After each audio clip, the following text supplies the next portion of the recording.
Hey everybody, welcome back to How to Become a Freelancer in 30 Days. This is Anthony Chatfield and you're watching Day 8. Today we're going to talk about creating some key accounts to run your business.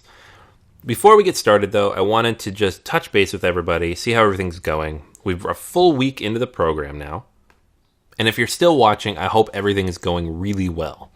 If you haven't yet, I'd really appreciate if you could leave any comments or feedback or questions on any individual day or just in general on the course. I will write back immediately. I love your feedback, and I'm actually have added a lot of content to the program based on that feedback.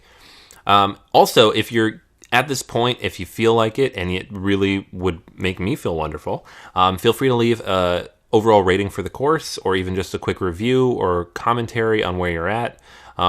If you're going to keep continuing and moving forward, absolutely should wait until the end and see how you did.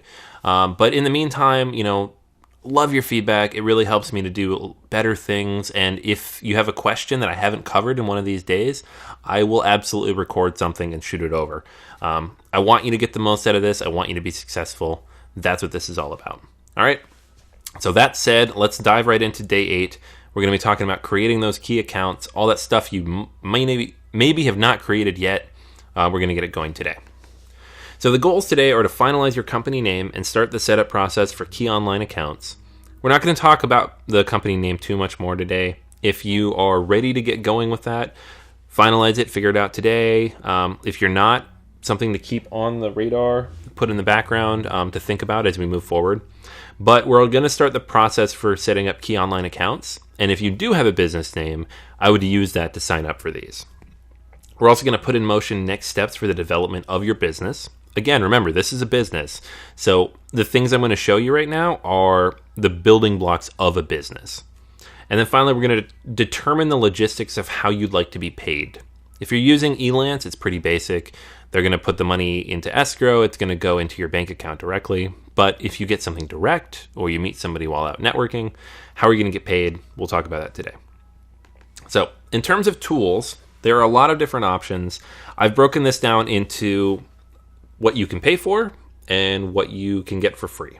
So the first batch of things you can pay for, and this is all stuff I would personally recommend as having used it myself. Google Apps for Business is about $5 per month per user. And if you have purchased your domain name, even if you don't have a website yet, you can use this to create a email address at yourdomainname.com and access that email through Gmail. So, for example, if you have, if your name is John Smith and you bought johnsmith.com, you can have an email address that's john@johnsmith.com. Google Apps lets you do that, and you can also use the calendar tool and the Drive tool and all the other tools for Google through that domain name. In terms of web hosting, there's a lot of good options. I don't actually currently use HostGator, but in terms of low-cost options, it's your best bet. You can get a website hosting account set up there for between $3 and $8 a month. And it's really solid. I've never had downtime there when I've had websites on there, and I've recommended it to a lot of people. Bluehost is another one that's really good along those same lines. I personally use right now, because I'm sure you'll ask what I'm using, is called WiredTree.com.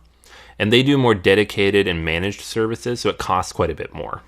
If you plan on building a lot of websites or want somebody to run your server for you so you can go in and do all sorts of stuff on the back end, WiredTree's amazing. But if all you need is a website hosted somewhere, HostGator or Bluehost will get the job done. And then in terms of your business, you might decide to create an LLC. I would recommend it as soon as you start making decent money. And it's just because it protects you. If somebody decides to get upset or if you have a problem, you want to be protected so that nobody can sue you or whatever else ends up happening for personal assets. An LLC will do that. It's very basic. If you set it up in Delaware, it only costs a couple $100 and then you're good to go. Keep in mind too, any business or tax advice, and again, there is no business or tax advice here. Please talk to a lawyer or an accountant. But anything I talk about to that end, I live in the United States. So if you do not live in the United States, what I say may not apply to you. Even if you do live in the U.S., it may not apply to you, depending on which state you live in. So always talk to an accountant and a lawyer about these kinds of things. I'm giving you my experience because that's what I know. and hopefully it gives you a little bit of guidance and an idea of what to expect down the road, but you should absolutely talk to a professional on your own. If you do not want to spend any money, Google offers all those same tools for free if you have a Gmail email address. So there's no reason, as you're getting going, you can't just use your Gmail address. I used PayPal for payments for a very, very long time. Even when I had my agency up, I used PayPal. So it's free. There are some more advanced tools you can get in PayPal once you have a business set up, but even the basic personal version is great. And then for a website, you can use Weebly or Wix or Squarespace. Those are all free, and they'll get you a website nice and easily. You don't necessarily even need a domain name for them either. In terms of Gmail, if you're going to set up Google Apps for Business, they will walk you through it. It is a little complicated. So if you do have questions, feel free to shoot them into the comments here. I may put a video together depending how much feedback I get on how to set that up. If you're just going to use a Gmail account of your own, feel free to just set up a free one. You can use all the same tools. You may not have as much storage, but that's not as big a deal as you get going. There is a professionalism factor here, though. Having an email address with your domain name definitely helps make you look more like a professional. And if you're building a business, that's what you want. Something to keep in mind, not super important this early, but long term it will become important. In terms of PayPal, this is probably how you're going to get paid 75% of the time.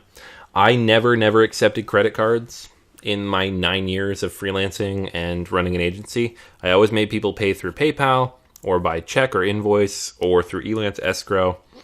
It's all you really need. A personal account is free. It's easy to set up. There are some limits you have to get removed. A business account has far fewer limits, plus you can get credit and loans on it, but you do need a tax ID number, which we'll get to later. Again, this all applies in the United States. If you aren't in the United States, I'm not really sure how that works, but you can look into it. They have a really good service line if you call them up and want to ask those questions. All right. And then speed of payment. On PayPal, it's pretty quick. They always say 3 to 5 days to get your money out, but in my experience, it's more like 1 to 3, at least with a US bank account. And you can get a PayPal debit card and be able to remove it immediately, which I had for a while. And then PayPal has a credit system as well as a capital system.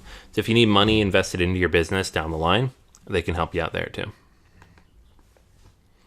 As for creating your website, when you get going here, keep it super simple, just so you can get something up. Ideally, you want something up here in the next 2 weeks. So building out a big, huge, massive website, not really worth it. WordPress is great because it's free and it has templates, and then all you have to do is write the content. Weebly or Squarespace have even more detailed templates. They're not nearly as powerful or as integrated as WordPress, but they will let you build out a lot of things. And then HostGator, at the most, you're going to spend $7 a month for basic hosting. So if you're on a budget, it's a great place to get started. And then when you build out that website, make sure it has your contact information, a portfolio of your work, an email sign-up list of some sort, blog and social media icons, and links to your other online profiles. So go to anthonychatfield.com if you want an example of what that looks like, or seattlefreelance.com is another good one. Doesn't have the social media icons or blog, but it has everything else there.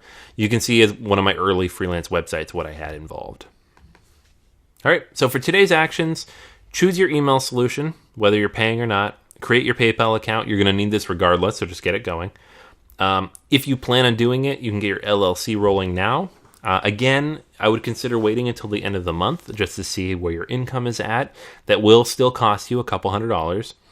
And then create a simple website. Right now, today, probably you just want to create the account wherever it's going to live.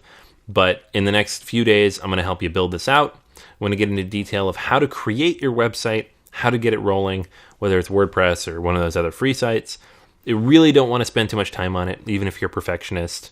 If you're a developer right now, you're probably laughing at me and probably already have a website. But for the writers out there, for the designers, this is something where we just want to get something up to showcase your work and make it easy for people to contact you. It's the sole purpose, and we're going to get that done here in the next week or so. All right. So that's everything for today. Make sure you leave any comments or feedback here on the episode. And if you have any additional questions beyond this particular day, feel free to reach out to me directly. Thank you so much, and I will talk to you tomorrow.